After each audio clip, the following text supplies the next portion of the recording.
like I said, Platt just sitting here, just patiently waiting her turn. And whenever she wants to hop in, she can.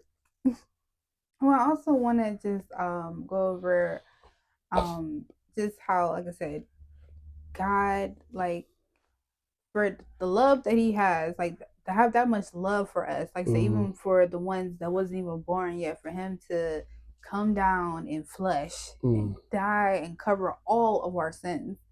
I mean, that kind of love you would never get from a human being. Oh, You no, would never get absolutely from a not. human being.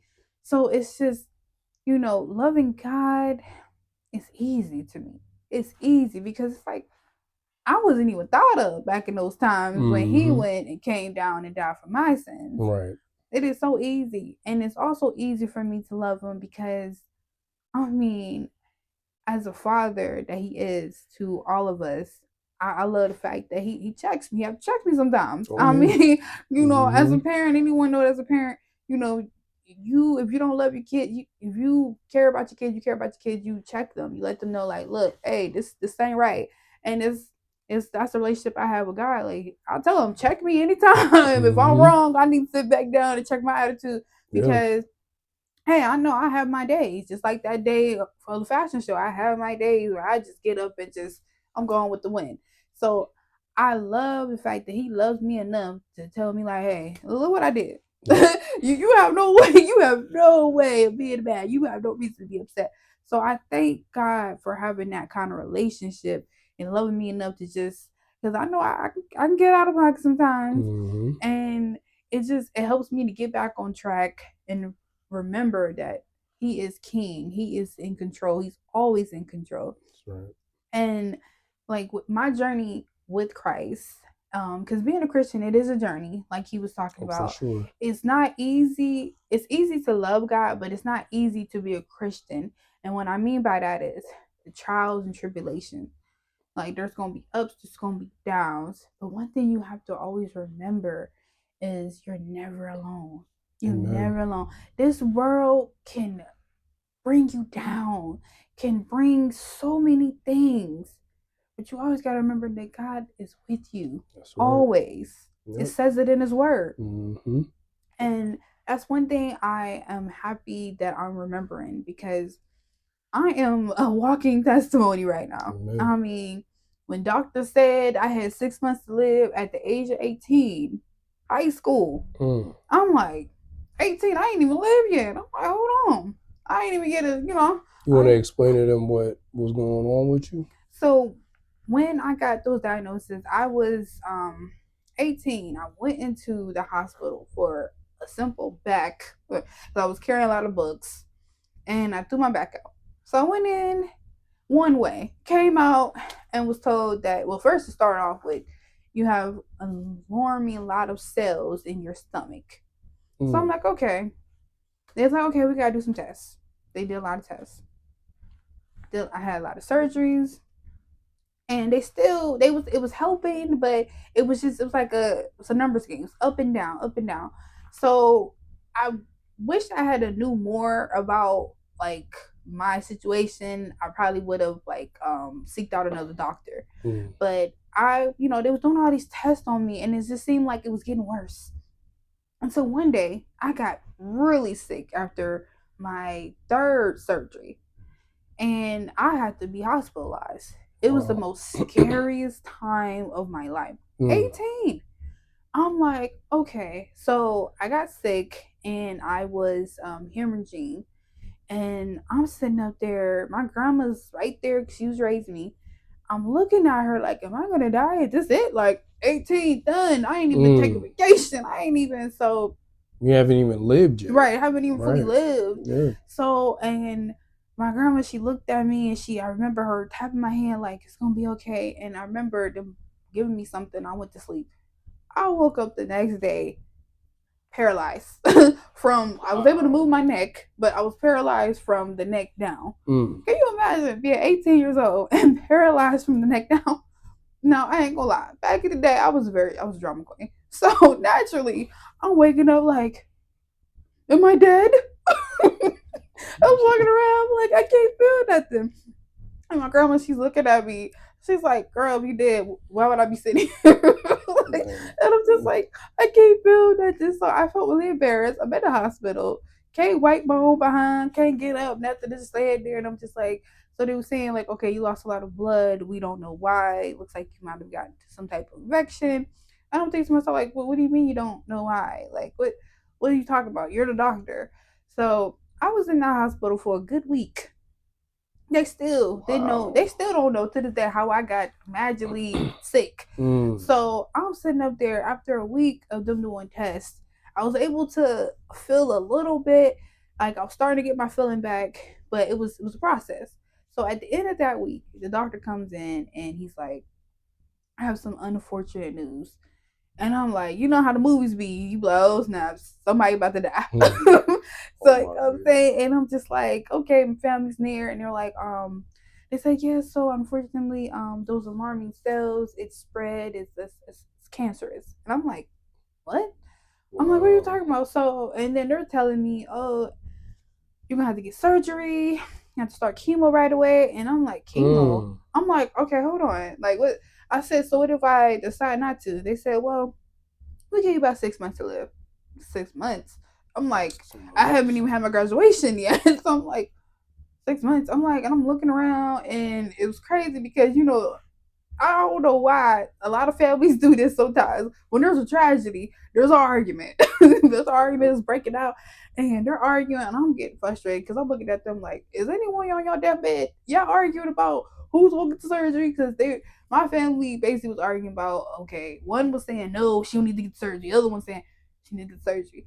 So I'm looking around, and I just yelled. I said, Grandma, I don't mean to disrespect you, but this is my life. I'm scared. Like, y'all arguing, y'all not on this bed. Right. So I was terrified.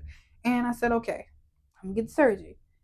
And at this moment, doctors, they give you all these worst case scenarios. Right. Oh, well, the surgery could be successful or you could die. Like, they're not helpful. they're depressive. So I'm just like, okay. So I'm looking like that moment of truth where I'm waiting to go get my surgery.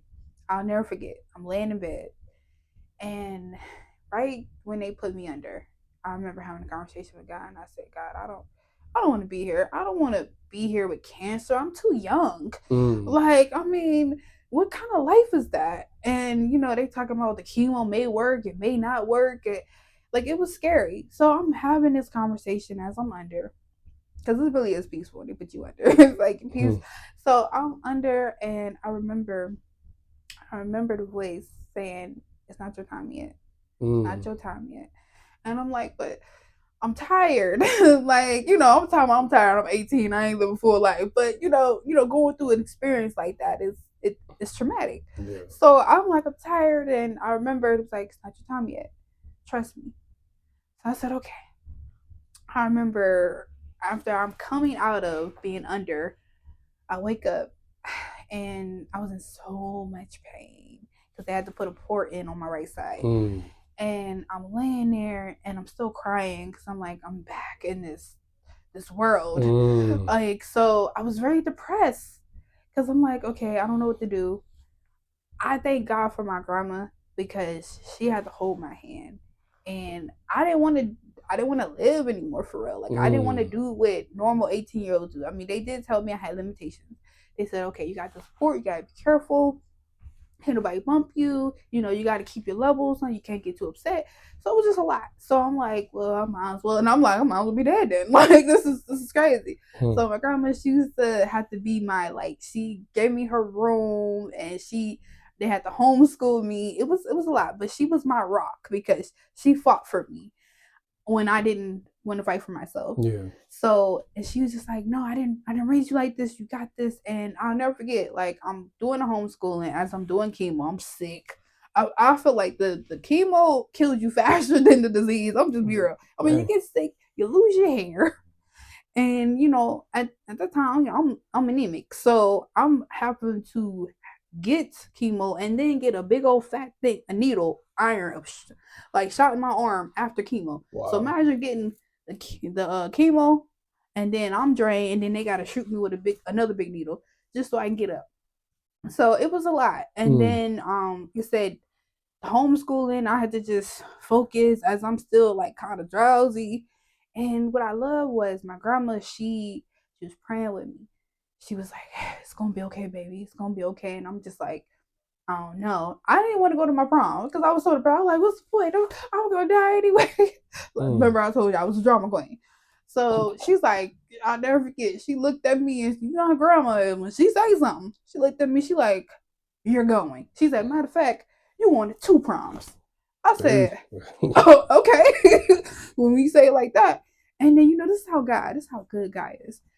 So 2 dresses got donated to me just Wow. so I could go to prom. Now, the prom was originally scheduled on 2 different dates, but apparently they ended up getting scheduled on the same date. But I still went. I Right. switched the dress for one prom, went, and it was an amazing experience because I'm like, okay, I get to go to my prom, and she got someone to get my hair done, do my makeup, and I felt beautiful, even though I was losing patches of my hair. I felt really beautiful, and I'm like, I thank God that my grandma did that because not having that experience, I mean, when you are young, you want to enjoy those moments so Absolutely. that way you're ready for adulthood. So having that experience make me really appreciate my journey. And I was just like I said, I was just so depressed and so just but with my grandma, she had to pray with me. She had to basically just, beat me out of bed, like, come Right. on, we doing. And I thank God for my grandma. Amen. And I was gonna say, and I'm on the outside looking in because I used to work at the cancer center, and I know what it's like for a patient, from a patient's perspective, to get chemo and radiation. They come in looking healthy, just on top of the world, and then when they find out they got cancer and they got to get blood work done, and then get like maybe a bone marrow biopsy and get start treatment.